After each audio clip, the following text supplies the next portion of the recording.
अगर आपको यह पता चल जाए कि बोर्ड एग्जाम के अंदर कॉपीज चेक कैसे होती हैं, तो आप अपने आंसर्स को इस प्रकार से लिख कर आ सकते हो जिसकी मदद से एग्जाम के अंदर आपके एक भी नंबर नहीं कटने वाले। हाय एवरीवन, मेरा नाम है Prashant, mentor of thousands of students, और आज बात कर रहे हैं बोर्ड एग्जाम के अंदर कॉपीज चेक कैसे होती हैं। अब आपको लग रहा होगा ये जानना आपके लिए इंपॉर्टेंट है या नहीं, तो ये जानना आपके लिए बहुत इंपॉर्टेंट है। क्यों? क्योंकि इस वीडियो को बनाने से पहले मैंने बहुत सारे बोर्ड एग्जाम्स के उन टीचर से बात करी जो कि कॉपीज को चेक करते हैं, जैसे कि सीबीएसई बोर्ड, आईसीएसई बोर्ड और भी बहुत सारे बोर्ड के टीचर्स से। और उनसे बात करके मुझे यह पता चला कि उनकी कॉपी चेकिंग करने का भी एक प्रोसेस है, और अगर उस प्रोसेस को आपने समझ लिया और वो गलतियां आपने नहीं करी तो वो आपके एक भी नंबर नहीं काट सकते। और इस बात को मैं गारंटी से बता रहा हूं, और सारे प्रूफ्स भी आज मैं लेकर आया हूं, तो एक एक करके सारी चीजें समझाऊंगा।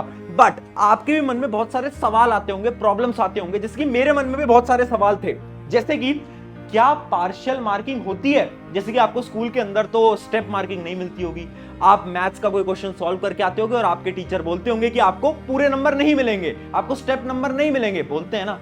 बट क्या बोर्ड के अंदर स्टेप मार्क्स मिलते हैं? क्या पार्शियल नंबर मिलते हैं? मैथ्स के अंदर, इंग्लिश के अंदर, एसएसटी के अंदर बताऊंगा अभी। अगली चीज, क्या टीचर खुद अपनी मर्जी से आपके नंबर काट सकते हैं? अब आपको लग रहा होगा हाँ, टीचर तो बिल्कुल नंबर काट सकते हैं अपनी मर्जी से, बट इसका आंसर सुन के आज आप शॉक होने वाले हो। मैं भी शॉक हुआ था जब मुझे पता चला था। अगली चीज, क्या चेकिंग बहुत इजी होती है या बहुत ज्यादा हार्ड होती है? इस पे भी मैंने बात करी।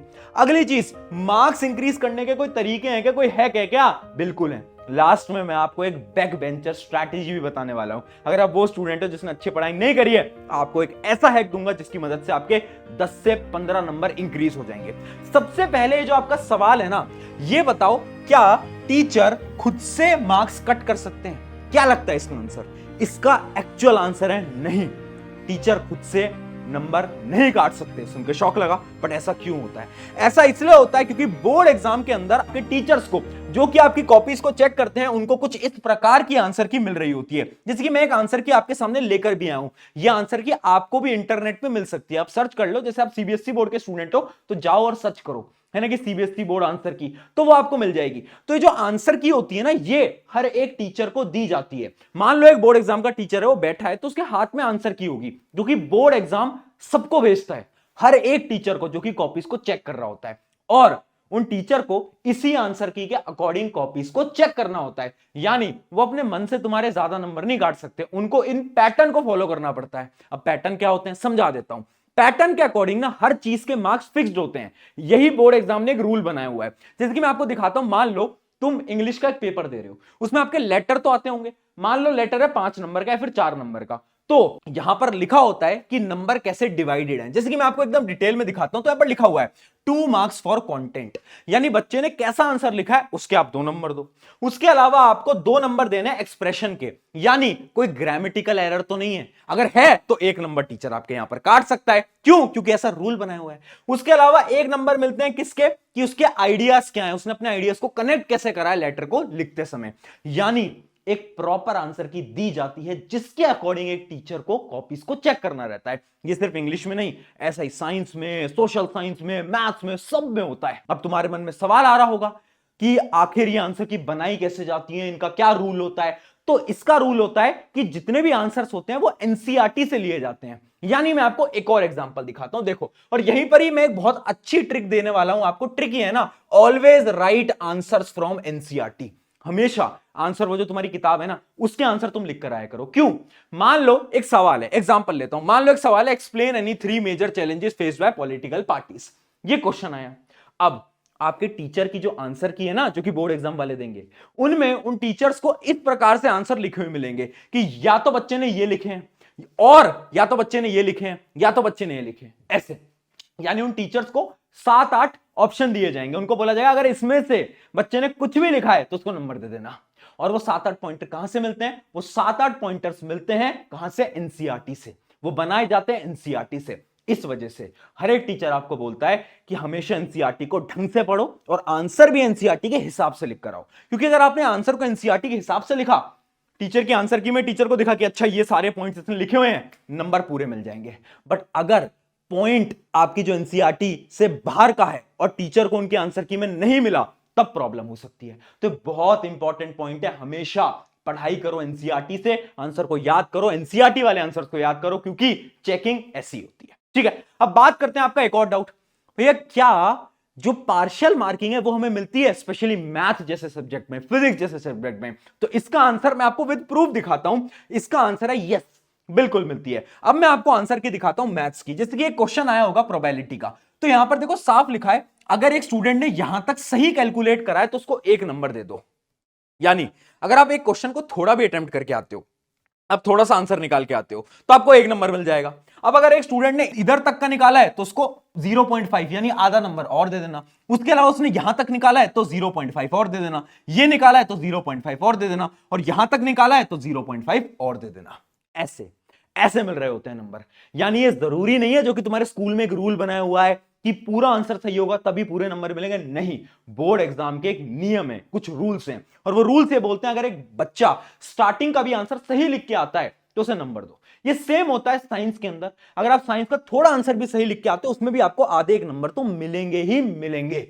यानी स्टेप मार्किंग होती है, घबराने की बात नहीं है। अब यहीं पर ही आपके मन में सवाल आ रहा होगा कि पेपर की जो चेकिंग है वो हार्ड होगी, इजी होगी, कैसी होगी? चेकिंग होगी आसान, बहुत आसान, तुम्हारे स्कूल के 10 गुना आसान होगी। ये मैं क्यों बोल रहा हूं? क्योंकि मैं बोर्ड वाले टीचर से बात कर चुका हूं, सब बोलते हैं कि चेकिंग बहुत सिंपल होती है। स्पेशली बोर्ड एग्जाम्स के अंदर चेकिंग बहुत आसान बनाई जाती है, स्कूल के कंपैरिजन में तो बहुत आसान होती है, तो घबराने की बात नहीं है। अब मैंने उन सभी से पूछा क्या कोई हैक है, क्या कोई ऐसे तरीके हैं जिससे स्टूडेंट मार्क्स इंक्रीज करे? तो उन्होंने बताया कुछ हैक्स, और वही सारे हैक्स में क्या है अब आपको दिखाने वाला हूं। सबसे पहला आ जाता है प्रेजेंटेशन हैक। देखो हर एक टीचर ने सिर्फ 2 बातें बोली। पहली बात, अटेम्प्ट इन ऑर्डर। एक लाइन याद कर लो, आपकी नोटबुक चेकिंग में टीचर्स जितना कम समय लगाएंगे ना उतने ज्यादा आपके मार्क्स आएंगे। यानी मान लो आपकी एक कॉपी आई, उसमें आपने एकदम ऑर्डर के अंदर सारे क्वेश्चन को अटेम्प्ट कर रखा है। एक टीचर ने वो कॉपी देखी, उन्हें लगा वाह यार टिक टिक टिक टिक, और उन्होंने 5-10 मिनट के अंदर आपकी कॉपी पूरी चेक करके रख दी, तो आपके नंबर ज्यादा आएंगे। और मान लो एक ऐसा स्टूडेंट है जिसने अलग अलग ऑर्डर में लिख रखा है, मान लो उसने सबसे पहले 7th क्वेश्चन करा, फिर उसने 9th करा, फिर उसने 2nd करा। अब टीचर को क्या होगा, बार बार क्वेश्चंस के नंबरिंग को, ऑर्डर को देखना पड़ेगा। उससे क्या होगा, टीचर भी इरिटेट होगा, और जब टीचर इरिटेट होता है तो ऑटोमेटिकली आपके नंबर डिक्रीज हो जाते हैं। ऐसा होता है, ये प्रैक्टिकली होता है। इस वजह से मैं बोल रहा हूं हमेशा क्या करना है, ऑर्डर में अटेम्प्ट करो। देखो जैसे ये एक स्टूडेंट है जिसने क्या करा है, 1 और 2 एकदम ऑर्डर में है, साफ है। टीचर आएगा, टिक करेगा, आगे बढ़ जाएगा। जबकि एक स्टूडेंट ने क्या करा है, 3, 2, 1 उल्टे ऑर्डर के अंदर अटेम्प्ट करा है। इसमें बहुत बड़ी प्रॉब्लम होती है। अब तुम बोल रहे होगे भैया हमारे पेपर के अलग अलग सेक्शन होते हैं, section A, section B, section C, तो हम क्या करते हैं, हम पहले दूसरा सेक्शन अटेम्प्ट कर लेते हैं, क्या उसमें भी दिक्कत है? मैं बोल रहा हूं नहीं, उसमें कोई दिक्कत नहीं है। अब सेक्शन की हेडिंग डालो और उस सेक्शन के अंदर आपको सारे क्वेश्चंस को ऑर्डर में अटेम्प्ट करना है। आप सेक्शन कैसे भी अटेम्प्ट कर सकते हो, मान लो पहले आप डी करो, फिर बी करो, फिर सी करो, फिर ए करो, फर्क नहीं पड़ता, बट उस सेक्शन के सारे क्वेश्चन आपको एक ही ऑर्डर के अंदर अटेम्प्ट करने, इस बात को याद रखना। ये थी पहली टेक्निक। दूसरी टेक्निक क्या थी, हर एक टीचर ने बोला रफ कभी भी आपको आंसर शीट में नहीं करना है। आंसर शीट का जो लास्ट पेज है उसमें तुम्हें क्या करना है, ऊपर हेडिंग डालनी है रफ, और उसमें आप कुछ भी रफ करो, चाहे उसमें आप अपने दोस्त का नाम लिखा हो, रोहन, मोहन, सोहन, कोई फर्क नहीं पड़ता, कोई नहीं पड़ता। उसके ऊपर बस आप ऐसे ऐसे रफ करके लिख देना और उसके अंदर आप सारी रफ करना। बट ऐसा मत करना कि आप आंसर शीट के बीच में रफ कर रहे हो। कुछ बच्चे होते हैं क्या करते हैं, आंसर शीट लेते हैं और उसके बॉर्डर्स जो होते हैं, आंसर शीट के जो बॉर्डर्स होते हैं उन बॉर्डर्स पे रफ कर रहे होते हैं। आपको वो नहीं करना है, उससे आपकी आंसर शीट बहुत बेकार दिखाई दे रही होती है। आपको क्या करना है, हमेशा लास्ट पेज पे रफ करना है, हेडिंग डालो रफ और सारा रफ वहां पर कर दो, कोई दिक्कत नहीं है, कोई प्रॉब्लम नहीं है, कोई मना नहीं करता। बोर्ड एग्जाम ने कोई ऐसा नियम नहीं बनाया कि रफ नहीं कर सकते, तुम बिल्कुल कर सकते हो, तो डरना नहीं है। ठीक है, अब मैंने पूछा कोई बैक बेंचर के लिए स्ट्रैटेजी है कि बैक बेंचर पास हो जाए, है ना? तो उन्होंने बड़ी अच्छी स्ट्रैटेजी बताई और वही है अपनी बैक बेंचर स्ट्रैटेजी। देखो हर एक बैक बेंचर जिसको क्वेश्चन पढ़ रहे हो और तुम्हें आ रहा है कि यार ये क्वेश्चन तो मुझे आता ही नहीं है, कभी भी क्वेश्चन को छोड़कर मत आना, कुछ भी लिखो। हर एक टीचर ने बोला कि हम ना स्टूडेंट्स को पास करना चाहते हैं, बट वो स्टूडेंट खुद पास होना नहीं चाहते, क्योंकि वो अगर आंसर में कुछ भी लिख के आएंगे ना, दुनिया जहान की कहानियां लिख के आएंगे, तो एटलीस्ट हम देखेंगे और कहीं ना कहीं नंबर देकर उसको पास कर देंगे। बट बच्चे क्या है ना, पेपर पूरा ब्लैंक छोड़ के आते हैं। तो तुम्हें कभी भी अपने पेपर को ब्लैंक नहीं छोड़ना है। मान लो तुम्हें कोई क्वेश्चन नहीं आ रहा, उस समय पर आपको क्या करना है, उस चैप्टर के आसपास का तुम्हें जो भी याद है वो तुम क्या करो, हमेशा पैराग्राफ के अंदर लिखो। हमेशा पैराग्राफ में, पॉइंट में मत लिखना, पॉइंट में लिखोगे तो पकड़े जाओगे, नंबर कट जाएंगे। हमेशा पैराग्राफ के अंदर तुम एक पूरे आंसर को फ्रेम कर देना, जो भी तुम्हें उस चैप्टर का याद है पूरा तुमने आसपास का लिखा, बस। अगर तुम्हारी फेल होने वाली नौबत आ रही होगी या फिर तुम्हारे नंबर कम आ रहे होंगे तो टीचर उसमें आधा 1 नंबर 2 नंबर बढ़ाकर अच्छे नंबर तुम्हारे ला देगा। ये हर एक टीचर करते हैं, ये रियलिटी है।